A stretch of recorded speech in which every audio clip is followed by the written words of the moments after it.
નમસ્કાર. અમરેલી જિલ્લામાં આજે વહેલી સવારે અકસ્માતની બે અલગ અલગ ઘટનાઓ સામે આવી છે.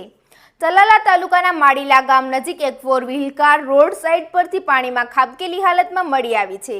અકસ્માત કયા સંજોગમાં સર્જાયો અને કારમાં કેટલા મુસાફરો હતા તે અંગે તલાલા પોલીસે તપાસ શરૂ કરી છે. બીજી તરફ અમરેલી બગસરા માર્ગ પર એક પેસેન્જર રિક્ષા પલટી મારવાની ઘટના સામે આવી છે. રિક્ષામાં મુસાફરો હતા કે નહીં અને અકસ્માતનું ચોક્કસ કારણ શું હતું તે અંગે પણ પોલીસે તપાસ ચલાવી રહી છે. બંને ઘટનાઓ અંગે વધુ વિગતો પોલીસ તપાસ બાદ જ સામે આવશે.